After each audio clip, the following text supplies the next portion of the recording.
الحمد لله رب العالمين، الصلاة والسلام على إمام المرسلين سيدنا وحبيبنا ونبينا محمد الأمين صلى الله تبارك وتعالى عليه وعلى آله وصحبه أجمعين. وأشهد أن لا إله إلا الله ولي المتقين، وأشهد أن سيدنا ونبينا وقرة أعيننا محمدًا عبد الله ورسوله وهو سيد المرسلين. اللهم صل على سيدنا محمد الفاتح لما أغلق والخاتم لما سبق ناصر الحق بالحق والهادي إلى صراطك المستقيم وعلى آله حق قدره ومقداره العظيم، صلاة تنجينا بها يا رب من جميع الأهوال والآفات، وتقضي لنا بها جميع الحاجات، وتطهرنا بها من جميع السيئات، وترفعنا بها عندك أعلى الدرجات، وتبلغنا بها أقصى الغايات من جميع الخيرات في الحياة وبعد الممات. وبعد، يقول الحبيب صلى الله عليه وسلم كما في حديث سيدنا معاوية رضي الله تبارك وتعالى عنه: من يريد الله به خيرا يفقهه في الدين. سيدنا وحبيبنا رسول الله sallallahu alaihi wasallam says in this famous hadith that if Allah Tabaraka wa Ta'ala wants good for a person, He grants them the understanding of the deen, the fiqh of the deen. So inshallah Tabaraka wa Ta'ala, we would like to try to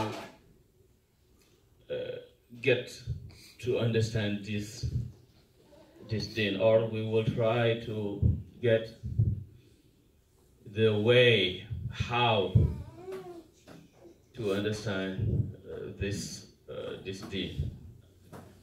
The Prophet ﷺ mentions here the word fiqh, and fiqh is one of the most important words in the Arabic. You can find it in many places in the Quran. The fiqh, as Allah Tabaraka wa Ta'ala says in Surah Al-Taha: Rabbi shrah li sadri wa yassir li amri wahlul uqdatan min lisani yafqahu qawli. When Sayyidina Musa alayhi salam was asking, making dua that Allah grants him tawfiq, and Allah Tabaraka wa Ta'ala grants him sharh al-sadr and talaq al-lisan, so that his people can comprehend and understand the message he's going to deliver. And Allah Tabaraka wa Ta'ala, when cursing the munafiqun, He says, فَمَا لِهَؤُلَاءِ الْقَوْمِ لَا يَكَادُونَ يَفْقَهُونَ حَدِيثًا.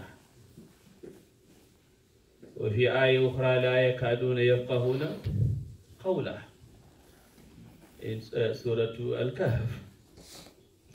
And the people of Shu'aib, they said to Shu'aib, مَا نَفْقَهُ كَثِيرًا مِمَّا تَقُولُ. We do not understand much of what you say.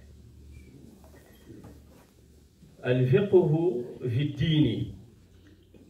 The understanding of the deen or in the deen cannot be acquired except through the understanding of the Quran and the Sunnah of Sayyidina Rasulullah sallallahu alayhi wa alihi wa sahbihi wa sallam, which are the essence and the pillars of this deen: the book of Allah and the Sunnah of Sayyidina Rasulullah.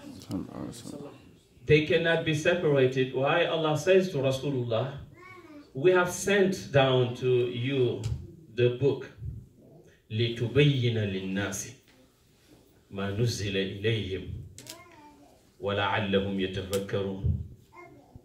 So Sunnah تُبَيِّنُ الْقُرْآنَ But how do we understand the Quran and the Sunnah? And to answer this question requires for all of us to spend a lot of efforts. And these questions, when we know their answer, it will help the Muslims, because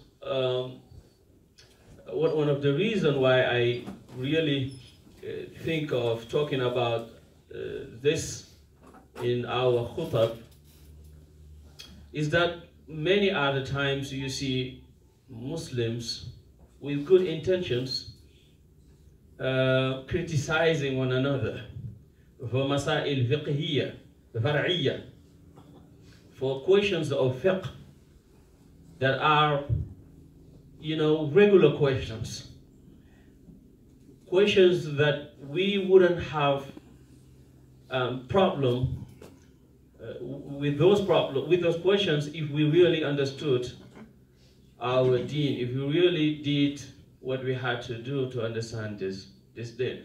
For example, Salatul Munfaridi Khalf al-Saf.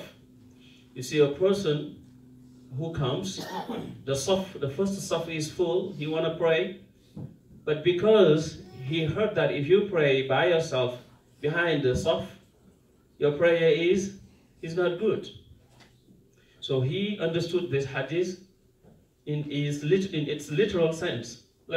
Or a person told him, you cannot do this. Without him knowing that, the scholars have gone through this hadith and they have differences on what the meaning of the hadith is. Because does this hadith mean if you pray there by yourself and you don't have anyone, your prayer is not valid? Or the person who speaks, for example, during the khutbah, the hadith says, La jum'ata lahu. He doesn't have jum'ah. He doesn't have jum'ah. What does it mean? Does it mean he's going to pray dhuhr? Or he's going to lose the reward of the jum'ah? Or he's sinning when he's doing this? Or for example, when we are in America, for example, mas'alatu wulughil kalb. Is the dog najis or no? Many scholars say dog is najis. Why? Because the Prophet ﷺ says that if the dog has wudu in your drinking cup, you must wash it 7 times. Ulahunna turab. Why the Prophet ﷺ is asking us to wash this drinking cup because of wulughul kalb? Is it because it's najasa, or it is because it's a ibadah? For Imam Malik, kalb is not najasa. And he said this ghuslu ta'abbudi. For the Jumhur, kalb is najasa. That's why this ghusl is ghusl tathiri. This ghusl is ghusl tathiri. You are washing it to purify it, because dog is impure. But to Imam Malik, dog is pure, because there is no way the Prophet ﷺ said the dog is impure. And these are, they do understand the ahadith or the text, in a way, in different ways. And these ways are all valid, insha'Allah tabaraka wa ta'ala. And if you think your way is the valid way, or way is the good way, and the other ones is bad or is not correct, then there's a problem. For example, if a person makes wudu and touches their private part, to the Jumhur, the wudu is broken. But to Abu Hanifa, it's not. And they all have their proofs from the hadith. And you will say, oh, maybe Abu Hanifa didn't know this hadith. He knew it. Yes, he actually talks about it. But the problem is whether this hadith abrogates the other hadith, which is the proof of Abu Hanifa, or no. That is the problem. Because to Jumhur, this hadith abrogates the other hadith. To Abu Hanifa, no. You cannot abrogate if you can make jam'a. So he says here that hadith shows that the wudu is not invalid. The wudu is still valid. But the other hadith which tells you to make wudu, he said that's amr, is amr nadbi. It's just a recommendation, because there are different forms of amr in the Quran. Many of them are not imperative amr. When Allah says aqimu salah, that means salah is an obligation. But when he tells us فَكَاتِبُوهُ مِنْ عَلِمْتُمْ فِيهِمْ خَيْرًا or وَأَشْهِدُوا إِذَا تَبَايَعْتُمْ, it doesn't mean that we have to have witnesses whenever we are doing transactions, whenever we are doing business. He's just telling us to do so to be in the safe path. Or when Allah says وَإِذَا حَلَلْتُمْ فَاسْتَادُوا هَذَا أَمْرُ إِبَاحَةٍ. When you come back or when you finish your hajj, go and hunt. When you finish your hajj, did you go and hunt? And it's an amr. But here it shows that hunting, which was made haram during the hajj, it is now permitted. There is even amr that is actually tahdeed. اعملوا ما شئتم. When Allah tells you in the Quran, do what you want. Is that telling you to do what you want? That is actually tahdeed. It's warning you. اعملوا ما شئتم إنه بما تعملون بصير. So that's why we need, brothers and sisters, to revisit the books of the scholars, to go back to the understanding of the Quran and the Sunnah of Sayyidina Rasulullah sallallahu alayhi wa alihi wa sahbihi wa sallama. We can have that through fiqh and through ilm usul al-fiqh. Sayyidina Umar radiallahu ta'ala anhu once was visited by Abu Musa al-Ash'ari, the great Sahabi, after Isha, and he said he wanted to discuss with him. He said, at this time? But Abu Musa said, innahu fiqh. It is about fiqh. Umar said, then let's stop then. He said they discussed, they didn't even know the time was flying until they realized it was Fajr. They heard the adhan. And he said, Salata ya Amir al-Mu'minin qala innana bis-salah. Their discussion was about fiqh. It wasn't about just wa'ad, tafshir wa tanzir. You do this, you go to Jannah, you do this, you go to... Imam Malik actually didn't want that. Rahmatullahi alayhi. One of the narrators of Muwatta, Yahya from Andalus, he said when he was going to see Imam Malik from Al-Andalus with his friend, there was a guy who used to do some wa'adh whenever he had the opportunity. And they say it was amazing to them. But he said when they arrived at Medina, the guy got up and started doing the same thing. He said, surprisingly, they saw that no one from the elders of Medina, look at the guy or listen to him. They didn't give him any importance. And he said the young people started throwing him and say, shut up, ya jahil, or ignorant person. Be quiet. He said when they went to see Malik, the first thing they asked was the case of this guy. And he said, Malik said, they did very good. The elders did very well for not paying attention to what he said. And the youngsters did very well for reminding him that he was a fool. He was crazy. So to them, understanding the deen, that is the science. مَنْ يُرِدِ اللَّهُ بِهِ خَيْرًا يُفَقِّهُ فِي الدِّينِ. And fiqh fi din is a way bigger than we understand the word fiqh today. Imam Abu Hanifa wrote a book he called Al-Fiqh Al-Akbaru. But nowadays when we talk about fiqh, it's more about the ahkam, at-tafsiliyya. But understanding the deen, the entire deen, is through seeking the knowledge of the deen from those who have the knowledge of the deen. That's what the Prophet ﷺ taught us, and that's what the Sahaba, Ridwanullahi Tabaraka wa Ta'ala alayhim ajma'ina, taught us. I gave an example of Jabir ibn Abdullah, who traveled for a month to see Abdullah ibn Unais, because there was a hadith he heard, Abdullah ibn Unais had and heard from Rasulullah sallallahu alayhi wa alihi wa sahbihi wa sallam. And those who came after them was the same way. The scholars, one of the scholars, Abu Hatim, rahmatullahi alayhi, his son Abdul Rahman, when he talked about his father, how much he loved to read and study and teach.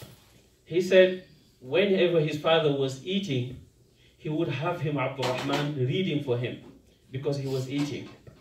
If he searched for something in the house, he said, I follow him and I read. When he goes to the bathroom, I'm outside reading for him. He's inside the bathroom, but he doesn't want to miss a second of his life. He said even on his deathbed, we were asking him some questions about ilm al-hadithi wa ghayr. He said he was answering to us until he lost his tongue. When he lost the tongue, he couldn't talk anymore. He was using his eyes to say, yes, you're correct, or no, you're not correct. Sufyan, rahmatullahi alayhi, Sufyan al-Thawri, Amir al-Mu'minin bil-Hadithi. On his deathbed, people came to visit him, and he heard a hadith. When he heard the hadith, he was looking for his qalam to write what he heard. One of them said, Ala hadhi al-hal? Yeah. Even at this very moment, he said, Innahu hasan. It is something good. لَقَدْ سَمِعْتُ حَسَنًا. I heard something good. وَإِن مِتُّ فَقَدْ كَتَبْتُ حَسَنًا. If I die while writing, I'm dead trying to write something that is good. Meaning, even on his deathbed, he wanted to know more. And he was among the greatest scholars of his time. But this, my beloved brothers and sisters, requires courage. Sometimes we want to prioritize, give more of our time to what is more important for this life and what is more important in the life to come. And there is nothing more important than our deen. Sayyidina Ali ibn Abi Talib, when he was asked, what is courage? مَشَّجَاعَ قَالَ صَبْرُ سَاعَةً. What is courage? He said, patience of an hour. You know, when I know that this is the best thing to do, Shaitan will come and say something else. My nafs will come and say something else. But if you wait for a minute, it will go. إِنَّ الَّذِينَ اتَّقَوْا إِذَا مَسَّهُمْ طَائِفٌ مِّنَ الشَّيْطَانِ وَفِي قِرَاءَةٍ طَيْفٌ مِّنَ الشَّيْطَانِ تَذَكَّرُوا. Meaning what Shaitan brings to me to take me away from the path is taif or ta'if. Taif is what you see when you sleep. It takes just a minute and it goes. Or ta'if is like the nasimul hawa. You know, you want to say something bad, you just keep your nafs, it goes. You want to do something bad, just take yourself for a minute, you will see how it changes. That's why Allah says that shaitan is not that powerful. It's not. Inna kayda shaitani kana da'ifa. So we are way more powerful than shaitan. He's our enemy. And he will be our enemy forever. I heard one of our scholars, Muhammad ibn al-Hasan wal-Duddu, hafidhahullah ta'ala, he says, there will be no second in your life that shaitan is going to be your friend. Don't expect it. Because Allah says, فَاتَّخِذُوهُ عَدُوًا إِنَّ الشَّيْطَانَ لَكُمْ عَدُوًا فَاتَّخِذُوهُ عَدُوًا. So, what we think, my beloved brothers and sisters, that is bala, is not really bala. When we see somebody is sick, somebody is poor, somebody doesn't have what he wants, that's not necessarily bala. Bala is al-jahlu bid-din wa adamu at-tawfiq li ta'ati Allah tabaraka wa ta'ala. The worst bala is the bala in our deen. When we do not know our deen, or when we do not obey, as Allah Tabaraka wa Ta'ala tells us. So first of all things is try our best to understand the Quran. لأن القرآن هو أصل الأصول وقاعدة أساسات الدين به صلاح الأمور الدنيوية والدينية والأخروية. My beloved brothers and sisters, if you do not understand what is in the Quran, and we all know that the Quran is a letter from Allah Tabaraka wa Ta'ala. It is like you receive a letter from the king and you hold the letter, put it in a high position. You know, maybe you read it, but you don't understand. Maybe you don't even read it. Or if you read it and understand it, you don't follow what the king says in the letter that will save you or will not save you. What is the use of that letter? What is the use of the Quran if we just recite to recite? If you don't even know sometimes how to recite? If you don't do the tadabbur of the Quran? If you don't have the fahm of the Quran? If you don't have the understanding of the Quran? Abu Darda says, we were with Rasulullah sallallahu alayhi wa alihi wa sahbihi wa sallam. Kunna ma'a Rasulillahi sallallahu alayhi wa sallam fakhasa bi basarihi ila as-sama'i. ثم قال هذا أوان أن يختلس العلم من الناس حتى لا يقدروا منه على شيء. That's very serious. That the knowledge will be removed from people. How? Ziyad ibn Labid al-Ansari said, كيف يختلس منا وقد قرأنا القرآن? How can it be taken from us? And we read the Quran. فوالله لنقرأنه ولنقرئنه نساءنا وأبناءنا. Wallahi, we read the Quran and we teach the Quran. We will teach the Quran our women and our kids. And then he said, فقال هكلتك أمك يا زياد. I thought you were from the fuqaha of Medina. But don't you know that here's هذه التوراة والإنجيل. Torah and Injil are here عند اليهود والنصارى فماذا تغني عنهم? It doesn't benefit them anything. They have it. They just sing about it. But whatever in the Torah, they didn't take use of it.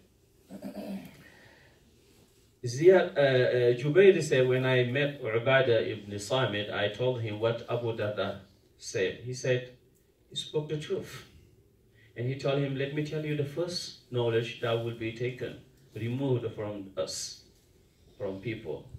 Al-Khushu', he said. قال صدق أبو الدرداء إن شئت لأحدثنك بأول علم يرفع من الناس الخشوع.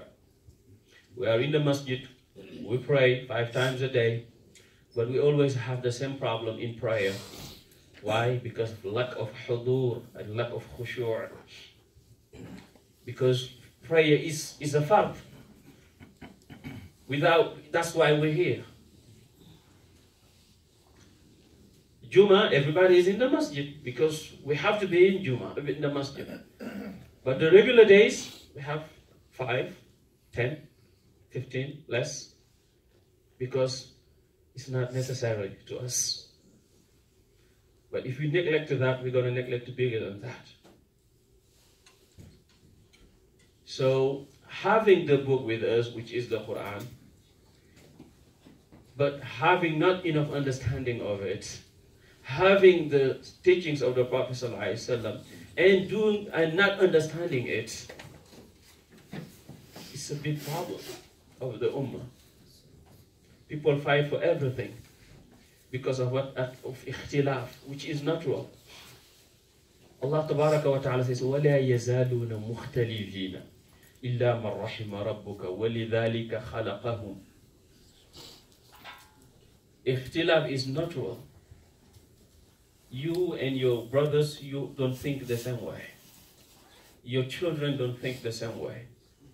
When you have all the tools also to derive ahkam from Al-Quran and Sunnah, you don't do it the same way the other scholars do so. This is why the scholars have some differences in their ijtihadat, fiqhiyya. And if we know that the ahkam al-fiqhiyya, ahkam ijtihadiyya, then we don't put burden on people or on ourselves. We can understand the other people when we see them do other things. When we get up and pray now, we all have different ways of praying. Prayer, we all know that it's a fard. It's a rukn min arkan al-Islam. We all agree upon it. But details of prayer. Some of us, when we do Allahu Akbar, Takbir al-Ihram, we hear. Some of us go here. Some of us put it here. Some of us put it here. Some of us here. Some of us do Sadr. Some of us do Allah, raise their hands every time they do ruku' or they raise up from ruku'. From ruku', some of us leave the hands like this. Some of us put it back here. And these forms are part of the Sunnah of the Prophet ﷺ, if we know.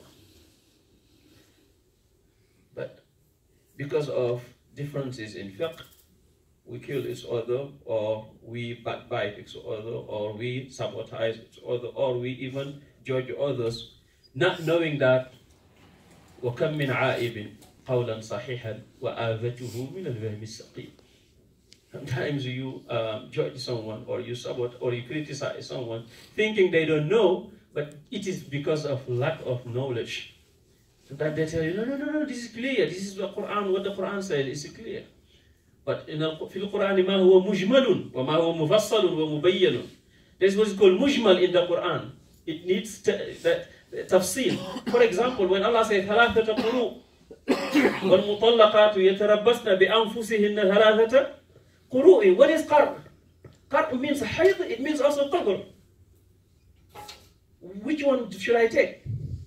I have to go to the scholars to know what is qar. وَلَا تَنْكِحُوا مَا نَكَحَ آبَاؤُكُم مِّنَ النِّسَاءِ. What does nakaha mean here? You have differences between Imam Abu Hanifa and other imams. What does this nakaha mean? وَلَا تَنْكِحُوا مَا نَكَحَ آبَاؤُكُم مِّنَ النِّسَاءِ. هل هو نكاح صحيح أو حتى ولو سفاح?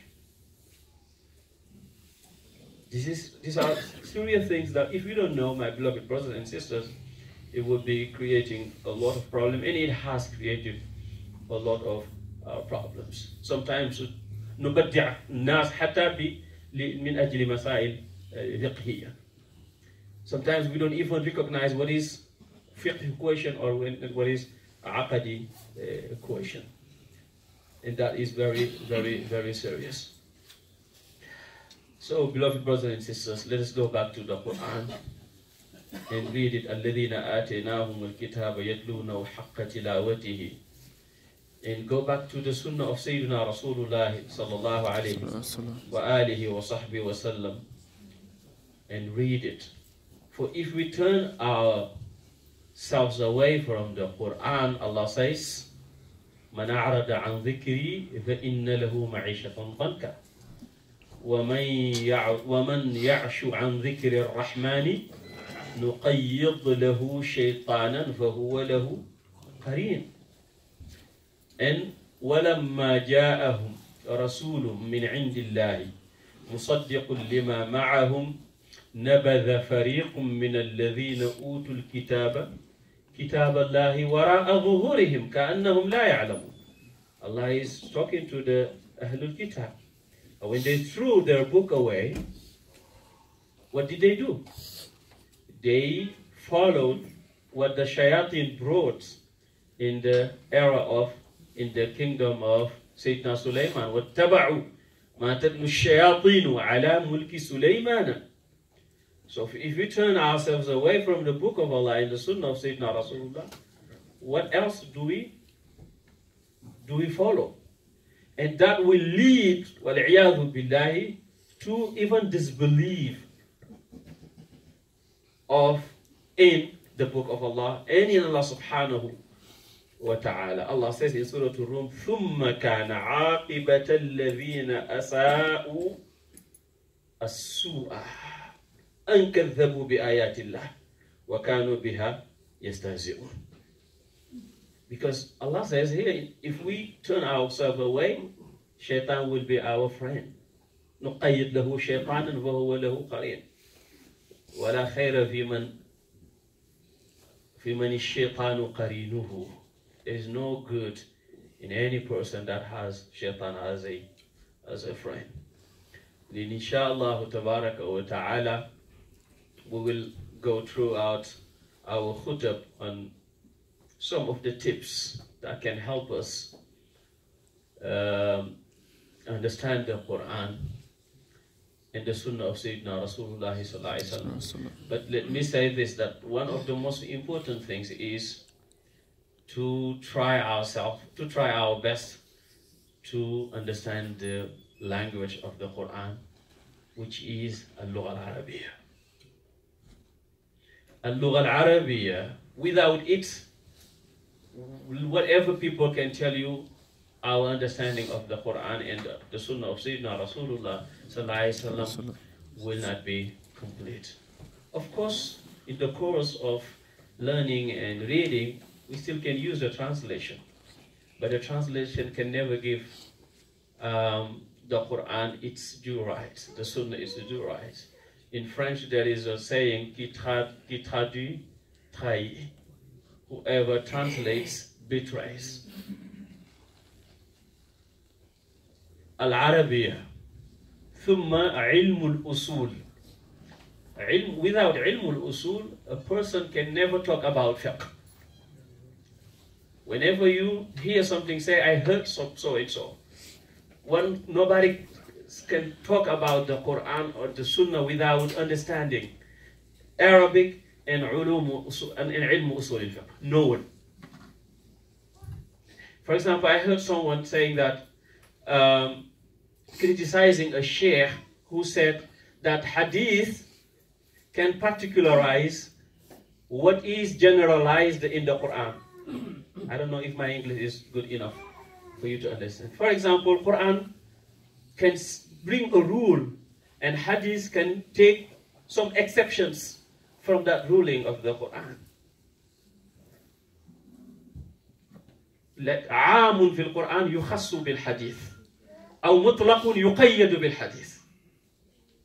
And you have that in many places. Because hadith comes to what? To let us understand the Quran. To تبيين. ومن التبيين التخصيص. ومن التبيين تقييد. For example, in the Quran, the women that you cannot marry are from أمهاتكم إلا والمحصنات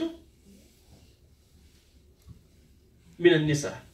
حرمت عليكم أمهاتكم وبناتكم وأخواتكم وعماتكم وخالاتكم وبنات الأخ وبنات الأخت وأمهاتكم اللاتي أرضعنكم وأخواتكم من الرضاعة وأمهات نسائكم وربائبكم اللاتي في حجوركم من نسائكم اللاتي دخلتم بهن فإن لم تكونوا دخلتم بهن فلا جناح عليكم وحلائل أبنائكم الذين من أصلابكم وأن تجمعوا بين الأختين إلا ما قد سلف إن الله كان غفورا رحيما. But can you marry a woman and her aunt, or a woman and her aunt, or and her amma, khala or amma? You can't.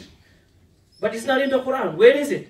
In the Sunnah of Sayyidina Rasulullah sallallahu alaihi wa alihi wa sallam wa halumma jarah. So inshallah tabaraka wa ta'ala, we stop here and ask Allah tabaraka wa ta'ala to grant us full understanding of the deen and the correct obedience of Sayyidina wa Mawlana Rasulullah alayhi salatu wasalam.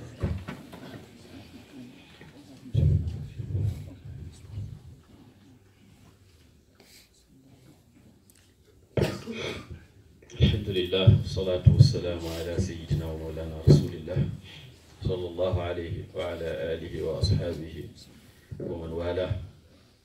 We remind ourselves and all of you, inshallah, that the month has finished.